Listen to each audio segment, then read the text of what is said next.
Hi there! Welcome back to the GetPianoLessons.com video series. I hope you enjoyed my little introduction. Being as though we're in the holiday season, I felt like writing some music and I thought I'd share it with you guys today.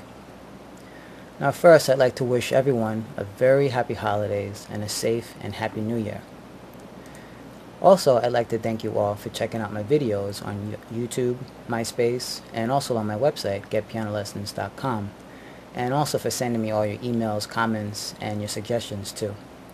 I really appreciate all the feedback I've been getting lately.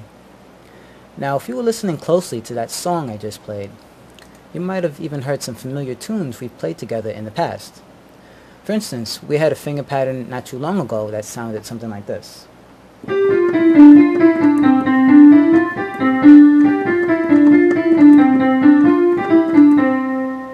might remember that from our third lesson. And also, just in our very last lesson together, we had a finger pattern which I had called the tongue twister. And you might have recognized that in the very beginning of this song.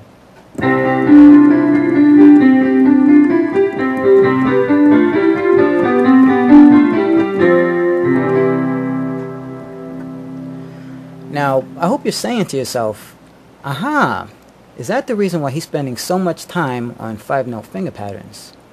Well, yeah, that's part of the reason, because 5-note finger patterns can often be factored into songs in the form of melodies. And melodies, as you know, are those things that you sing or you hum as you're walking down the street or while you're in the shower, whatever. And anything you can sing or hum can be played on the piano. You can add chords to them. You can add harmonies to them.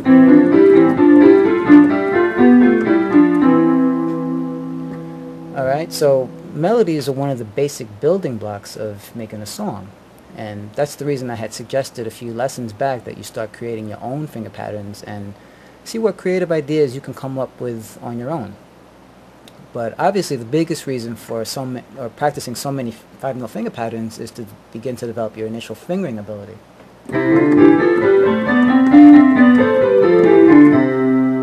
And the 5-note finger pattern is the best way to start doing that. So with that said, today we're going to continue on with our sight reading assignments, but now we're going to start using our left hand.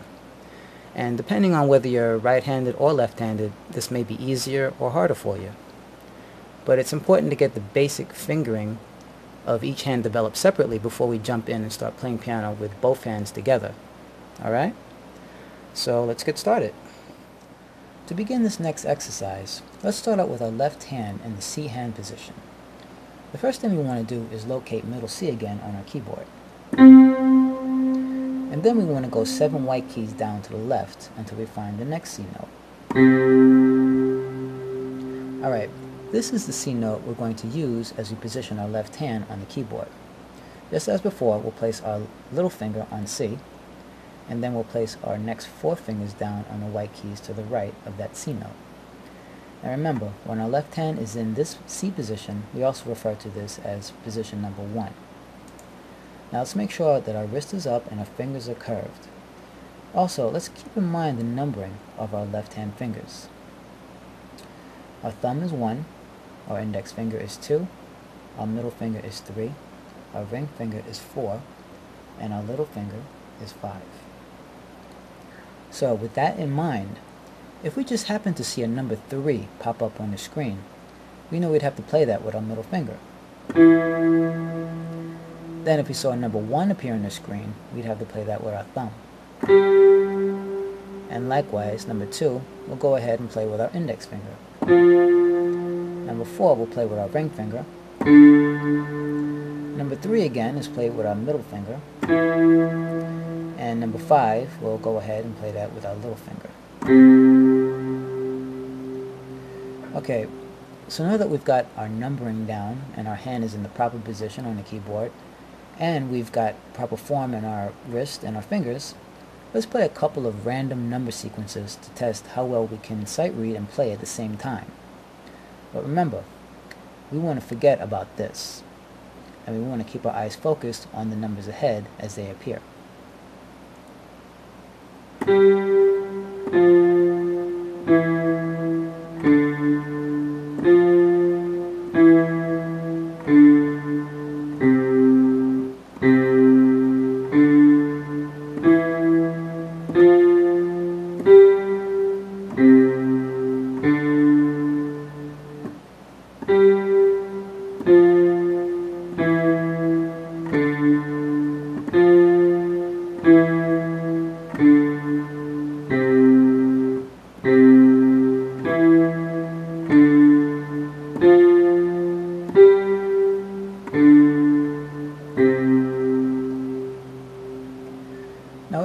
a right-handed person who's having trouble with this exercise, I want to really encourage you to take it slow in the beginning until you can grasp a basic feel for playing the piano with your left hand. Try not to rush through this exercise. Take your time and always keep your hand in one position and in one shape as you play each note. And only after you can play this exercise smoothly and correctly should you consider increasing your speed a bit, but still maintain your good form and accurate control over your playing.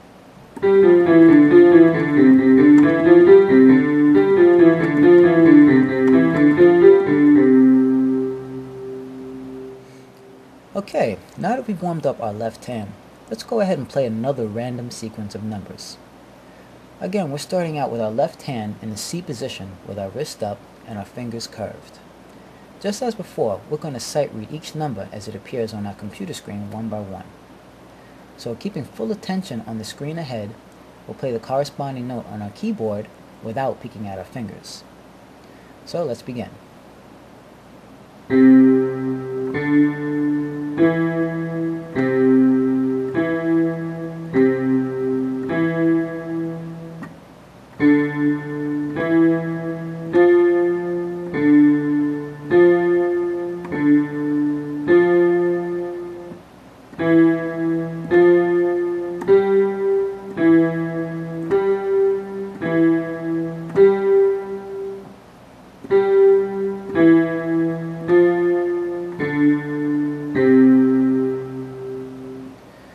And remember, take your time and focus on smooth and accurate playing.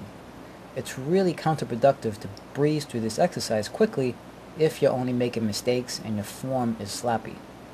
Try to keep in mind what you're actually trying to accomplish here is to gain a basic control over the keys and develop your own natural playing ability. And if you're a beginner on the piano, you'll need to practice a bit before you can get that kind of mechanical aptitude. But it only takes a short while and a little bit of patience before these fingering exercises become second nature.